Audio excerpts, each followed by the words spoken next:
Hey everyone, and welcome to Southern Oregon. If you're watching this video, this is meant for somebody who's just looking at buying or has bought a house in Southern Oregon. I am a journeyman plumber here and wanted to make note of some of the plumbing issues that you should be aware of, whether you're buying a house, looking to buy a house, or if you've already bought a house and maybe you're not aware of things that can go wrong on the plumbing system. Our area seems to be specific to a few of these that I've run into. So I wanted to I made a little list here that I just want to go through so that you kind of know what you should be aware of on the plumbing side of things here in Southern Oregon. Mostly Josephine and Jackson County is what I have, my experience in. So the first thing is, if it's going to be in the country, you're likely on a septic system. And when I say septic system, it means that, you've got your house and then you've got your sewer line, the pipe that, like when you flush your toilets, the lines go out from the toilets. If you got two bathrooms, they go out. And then you have a septic tank. And then you would have what's called leach lines. Now, that's a very poor drawing, but what that means is if you're in the city services, you pay for city sewer, city water, they cover anything after it leaves the home. Well, once it hits the main in the street, they'll cover that. Now, on a septic system, you're responsible for it all the way out. And a huge item that we run into where buyers will buy a house and then have major issues with very high cost associated with it is the septic system. So what you want to do to avoid that is they require to have the tank pumped, but you want to make sure that when you talk to whoever's doing the septic inspection, that they're not only that they're doing a thorough inspection, because they're typically just going to pump that tank and look at it and say, yeah, the level was good or the level was bad. If the level was bad, it means that when people are using that water, it's not leaching out as quickly as it's going in. And one common problem we see is if you've got a family of or if you got like two elderly people that are moving out, and then a family of 5 or 6 buys the property and moves in, almost immediately they're having problems because that system wasn't working right, but nobody noticed it until the excess usage was put on that system. And septic systems can go from anywhere from $7,000 to $27,000, $30-something thousand to put in. So definitely want to be aware of that if there is a problem. And look at the age of the house. If the system, the Department of Environmental Quality, the DEQ, will have paperwork of what's allegedly in the ground. And if that system's original, 1960s, 70s, it's at the upper end of its lifespan. So you may want to try to build that into your deal with the seller, that's a very old system and it's probably not going to have a lot longer life left in it. So definitely want to have your septic system fully evaluated. Personally, I'm a plumber, so it doesn't scare me as bad, but if you're a homeowner, it could be a huge cost. I would recommend having cleanouts installed on the outlet side of the septic tank and then doing like a flow test on it to make sure it's going to handle an adequate amount of water. We're going to go to number 2 here, which would be kind of along the same lines. It's just drain and sewer lines. So anytime you run a sink, flush a toilet, hold on, my guy's asking me something. All right. And so with the drain and sewer lines, like I said, any of those fixtures will go into the drains. And a couple things to be aware of with the drainage system. First is what's the age of the house? If it's after 1980, 85, we'll say, it's probably going to be like ABS plastic or PVC plastic, which tends to hold up pretty well and seems to still, for the most part, be in good shape. Obviously, you want somebody, hopefully the home inspector will look under the house and identify any leaks that may need to be repaired. But if it predates that, say if it's in the 1970s or earlier, it's going to be old galvanized and cast iron, and that is going to have more clogs. It's going to have a lot more potential once it leaves the house underground to have roots in it. It's going to have a lot higher potential to rot out, especially on the kitchen drains, and leak. And it's a lot harder to clean for drain cleaning purposes.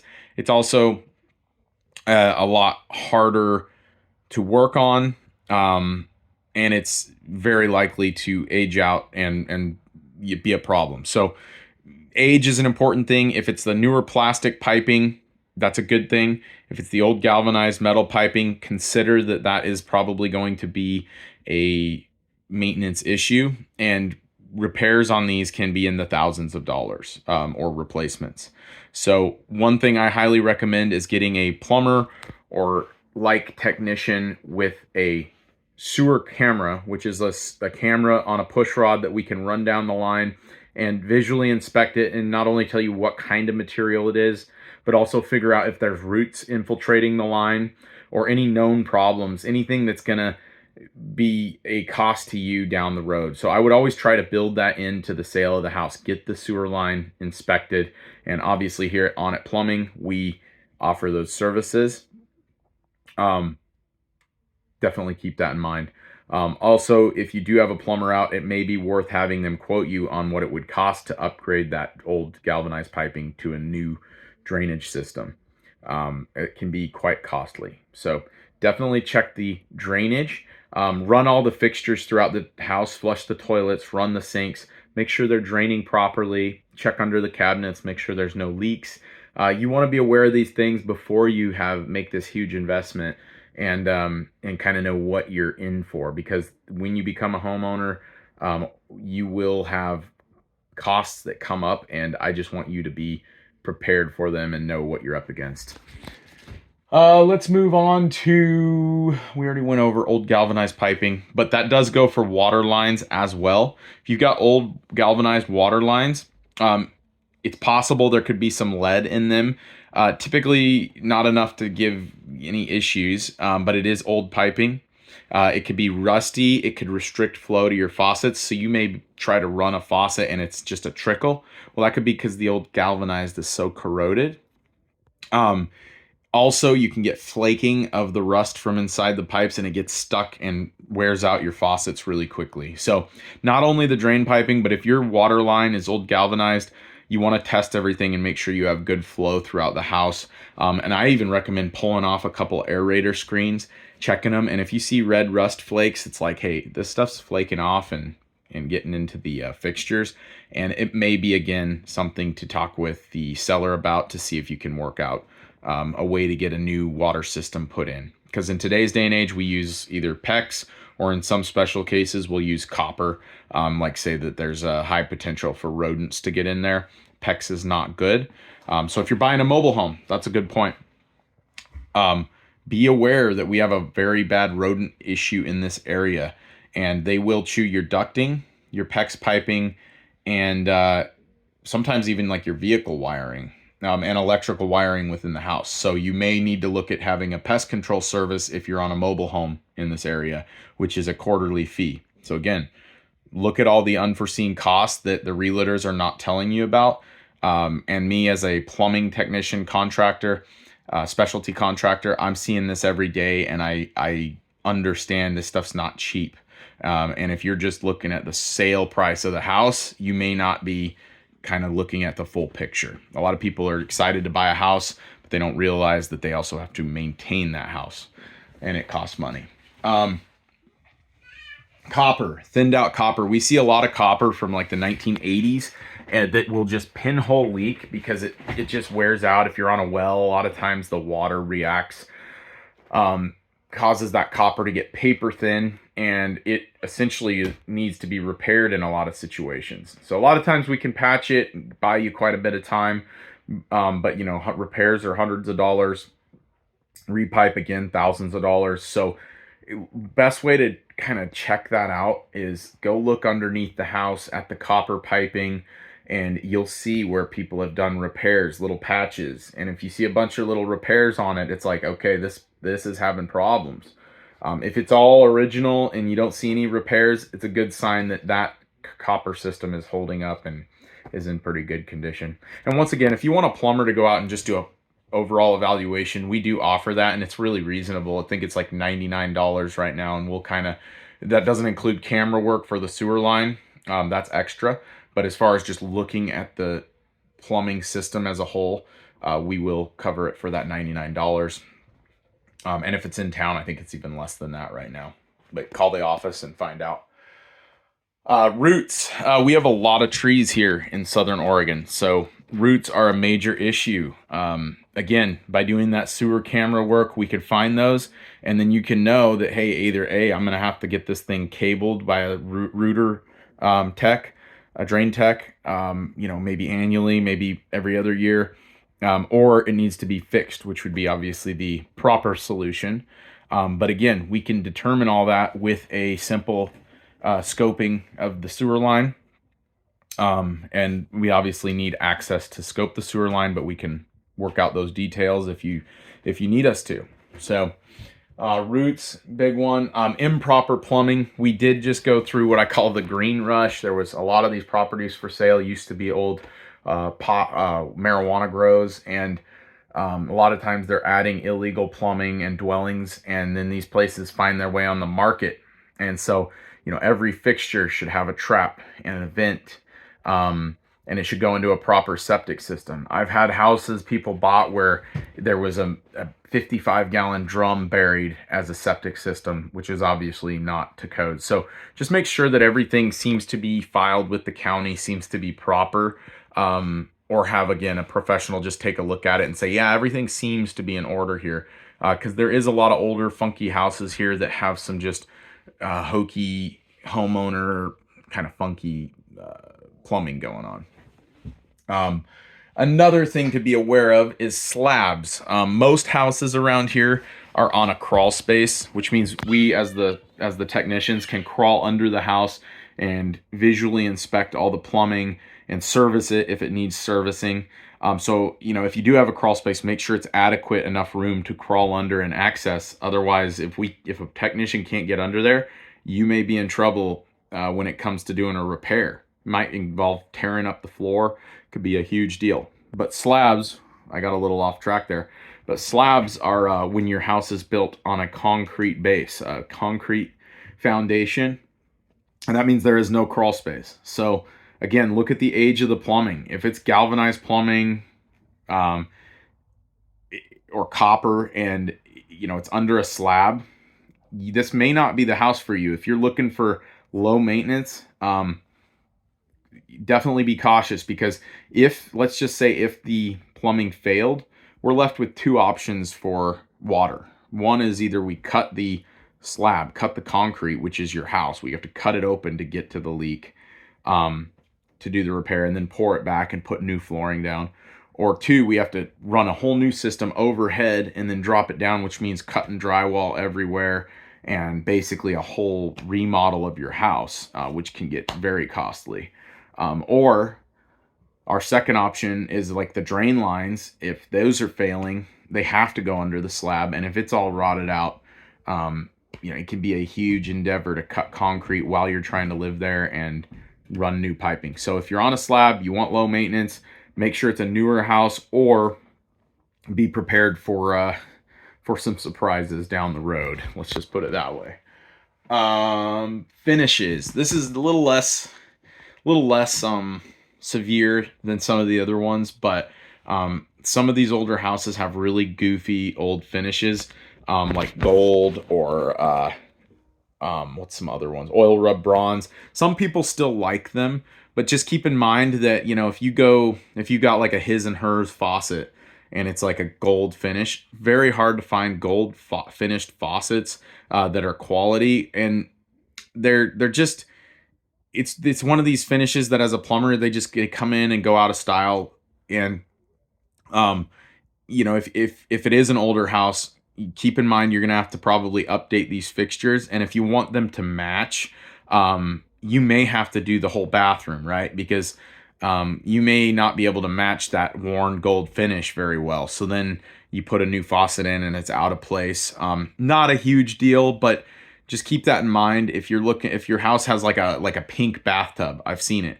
To change that out is thousands of dollars. And so, if your house has some really weird colored finish stuff, it may be very hard to like uniform that and make it all look nice. So like white fixtures as far as like sinks, tubs, um, are good. And then with like stainless steel is pretty standard, and then chrome never goes out of style. So those are some ones that I would kind of focus on. Those are good ones to go with because they tend to stay in style and not go out if you ever go to sell the house. Um, there's a lot of old funky tile showers and stuff around. It's just probably not going to be an easy thing to just swap out magically. Water heater. That's a medium sized, item. If it's an old water heater, like 15, 20 years old, it's probably at the very end of its lifespan. And you may want to see if you could build that into the cost of the sale of the house, doing a water heater replacement or at least a tune up on it, new elements, new thermostats. Consider, water heater capacity. If you're a big family moving into a house that's got a 40-gallon tank, it may not be sufficient. So then you're left with either a bigger tank, which now can be quite expensive, or you may want to go tankless, which if you don't have propane, it may require propane or significantly more power. So, definitely kind of keep in mind that the age of the water heater, the capacity of the water heater, and the condition of it and where it's located. If it's in a pan with a drain to the outside and it's plumbed properly, when it leaks, it's going to go into that pan and drain away. Some of them are just sitting right on the floor, and if they leak, they're going to cause floor damage, which could result in a homeowner's insurance claim. So keep that in mind, water heaters. From here, we're kind of starting to fade out of my expertise and go into just things that I would keep in mind. We'll do repair work on an irrigation line if needed. But as far as installing and whatnot, we don't do installs for irrigation.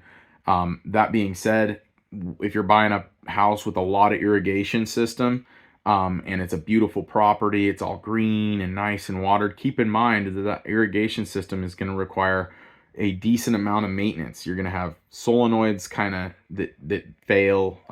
You could have leaks within that system that need to be found. So definitely recommend a quick look at the irrigation system and just kind of testing all the zones, making sure that they work properly. We can test them for you, or you can have a specialized irrigation specialist go out there and do that for you. But would recommend, if you have a big irrigation system, to give that a test before signing the old buyer's form for that house. Second one, another one is pools. If you've got a pool that you're buying, you may want to have a pool company come out, especially if you can find the company that has been servicing it and just get their opinion on it. If you can figure out who's been servicing that pool, just ask them, has there been any leaks, any issues, anything that should be done to the system, or that's been an ongoing problem, because those can be quite costly as well. And last but not least, we hardly ever see this around here, so very unlikely that you are looking at this unless you're highly balling out of control, because I just don't see, our caliber of houses don't usually have hydronic radiant heating, but there is certain houses that do have that, which is basically a recirculating hot water system, like a closed loop system running throughout the walls or floors of the house. And it will, instead of like normal heating and air conditioning, it will heat and cool your house with that water flowing through the system. They are really pretty efficient and very awesome because they don't cause any sound, and they the room just always feels comfortable. There's no airflow. Those are nice. That being said, think about all the plumbing pipes that are usually buried in a slab. They're all throughout the house, and obviously, to me, I'm kind of a simple person myself, so I like low maintenance. And to me, I'm not a big fan of them, only in the sense of that is a lot of piping and fittings and things that can potentially like leak or go wrong. And then you've got this super expensive, super fancy system that is like worthless until you get it fixed. And you know, if it leaks once, it could start to leak again. It's something to keep in mind. You know, it's not like it's a one and done type of deal. Things need to be maintained or fixed. So I think that pretty much covers it for today. I know that was a long-winded conversation, but you know, it gives you some things to go off of. And hopefully this helps. And if you are moving to the area, we hope you enjoy it here. I do have a family channel called Morgan's World, and pretty much everything we do on that channel is local. You know, a lot of outdoor activities. And so if you're looking for a thing to do with your family, check it out, because this is one of the best places to live for outdoor enthusiasts or people that like nature. And that's something that me and my family really love about Southern Oregon. So enjoy and good luck. And if you need a plumber, give us a call at On It Plumbing.